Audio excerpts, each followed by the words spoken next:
These will be game changers for the 1-0 New England Patriots. Let's talk about it. My name is Aaron. This is Sports Talk Patriots on the daily, pushing out Patriots content to people just like you who can't get enough Patriots football. So do me a favor, hit that subscribe button, like, and comment below. We're starting off the bat. What do you think about the game yesterday? Comment right now. Start of the video. The highs, the lows, your final thoughts. I want to hear it all. Let's chat. I love it. So we're going to be talking about game changers as well. We're going to be talking about the game in general. So we're just going to jump right in. Final score of the game, we all know, 16-10. It was a defensive juggernaut. Now, I do not think the Bengals defense is actually good.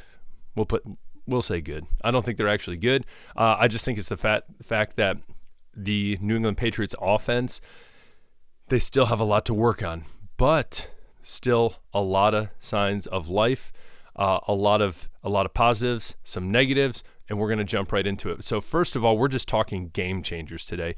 First and foremost, the biggest game changer of this game was the offensive line. The offensive line did everything that we wanted, in the sense, hear me out, to manage, be serviceable. Those were the things we were looking for. Giving up one sack, and then we're going to get to Ramondre in just a second, but looking at his rushing yards, they did pretty much what we wanted. Yes, there was some pressure at times. Yes, it kind of looked nasty at times, but this offensive line was serviceable. Everyone say it with me. 1, 2, 3. Serviceable. Boom. Your wife's like, why the heck are you talking over there? Don't worry about it. We're talking Patriots football. Anyways, the offensive line was serviceable, did their job, got in the trenches, won the battle. That's first and foremost.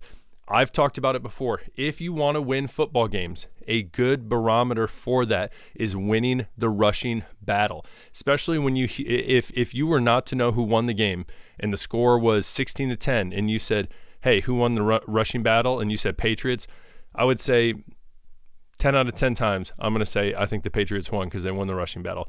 And sure enough, they did. AVP did not go away from the rushing attack, which was key. Ramondre Stevenson was playing ball today. 25 carries, 120 yards, averaging 4.8 carries, and a tutty. Now listen, again, a lot of people went into this game. Offensive line is going to be trash. We're not going to get the ball moving. We're not going to be able to throw. It's going to be just a disaster offensively.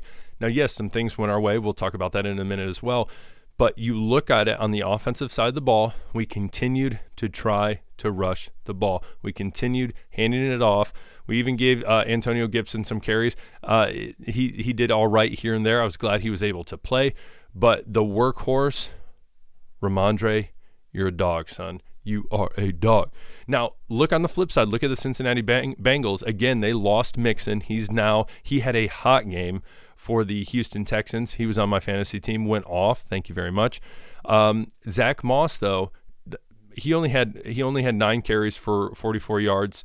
Granted, he had that long run of 16 yards that kind of skews his average. But when it comes down to it, they gave up on the run. They gave up on the run.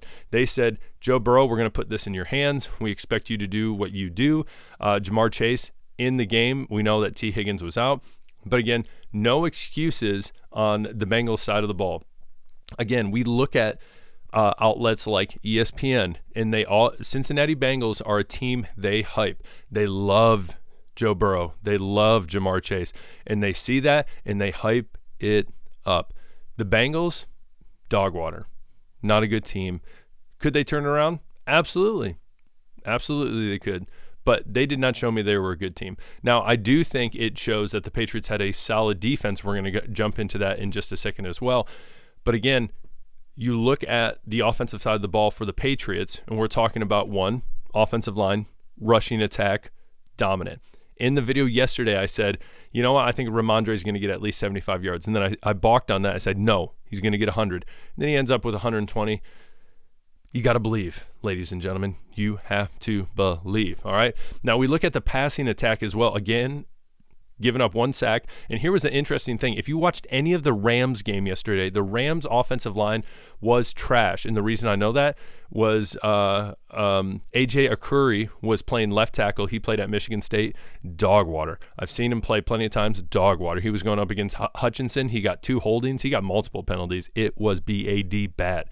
But I say that because Matt Stafford, he was getting the ball out quick. Why? Because he understood as a veteran quarterback, I need to get the ball up because this offensive line is trash. So Jacoby Brissett, though, what was interesting is there was plenty of times he was sitting in the pocket and he was fine. He didn't move up a ton, but when you watched him, there was times it was like, all right, get out the ball.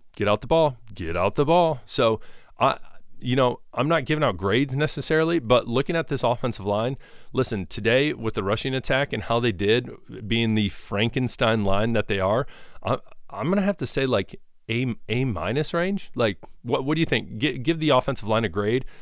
Rushing attack, I mean, when you have anyone go over 100 yards in the NFL, you know what? I'm going to bump it up to an A. You know what? I'm a PE teacher. What the heck? You get an A, whatever. And so, but again, we look at that passing attack, and it wasn't sexy. 121 yards. I do believe you look at the different dynamic between Jacoby and Drake May. Again, Drake May is much more of a more mobile quarterback.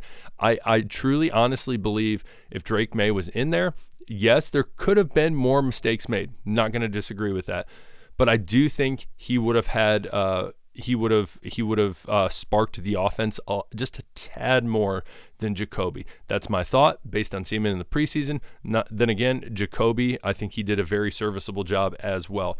But we look at the receiving receivers. There we go.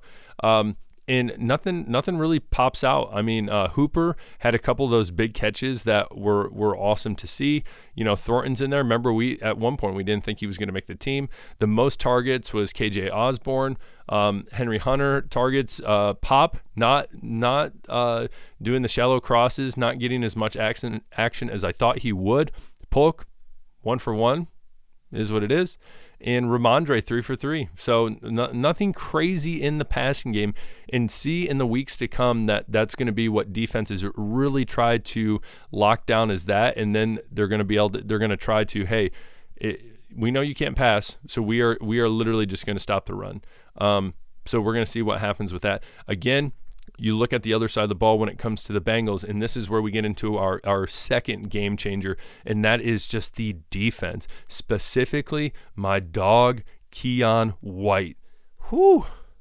Guy put in some work yesterday. So 4 tackles, 3 solo, 2.5 sacks, and 2 tackles for losses. Huge day for Keon. Huge day. Now, one of the sacks, it was just convenient where he was. It was almost like he had stood up. The offensive lineman had stood up. He was sitting there just waiting. Joe Burrow stepped up in the pocket. Boom, sack. So it was very convenient for him. But again, I think he is going to cause offensive lines trouble. The Cincinnati Bengals offensive line is not a bad offensive line. I wouldn't say it's the best in the NFL. I wouldn't say it's even a top 10. I would probably say it's more run of the mill, but still awesome job from that perspective. As well, you look at Bentley and Peppers and Duggar, all 3 at the top when it comes to tackles. Awesome job all around defensively. So the ruthless defense, being able to essentially shut down the run as well. In the NFL, if you're holding a team to 164 passing yards, that's shutting down the pass too. So and as we just said earlier, defensive battle, 16-10. Geez, that sounds like an Iowa-Nebraska score. That might be a little generous for an Iowa-Nebraska score. But that being said, I think that the defense played very, very, very well.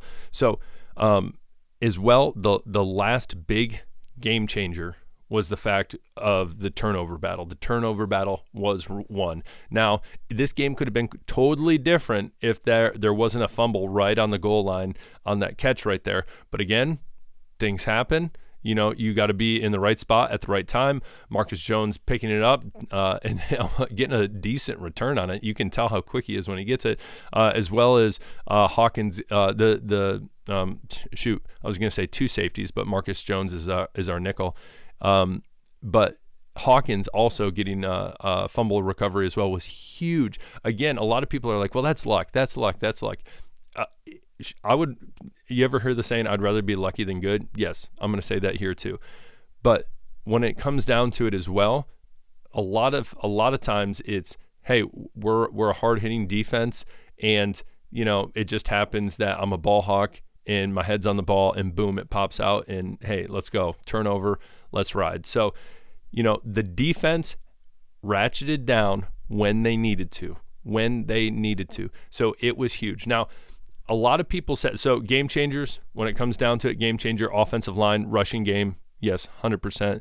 The ruthlessness of the defense, Keon White really causing pressure and havoc on that offensive line and getting into the backfield as well. We're talking about in that Bentley being consistent, being a leader on that defense at linebacker, and then coming down to it, the turnover battle. It's huge. A lot. We talk about the spread before this game yesterday. If you watched that video, I threw it out at like 9:00 in the morning. But we talked about the spread, and the spread of that game at one point was 9.5. So, which is wild in the NFL. And that just goes to show you how high people had the Bengals. Again, the Patriots are out there on a tour to prove people wrong. They're 1-0, loving it, loving life. For all the people who are believing out there, I love it. Keep believing. Comment below again. What other game changers did I miss? I had a bunch of notes here, and sometimes I just get so excited I just keep rolling. So comment below what other game changers in this game that I missed. Please add that below as well. What were you besides the win? What play? What were you most pumped about? What were you most pumped about in this win? Remember, Pats Nation, 1-0, 1-0. Take that dub. Enjoy it. On your way out, hey, do me a favor, hit that subscribe button, like, and comment. Please don't forget to comment or subscribe or like. You guys rock. Go Pats. Peace.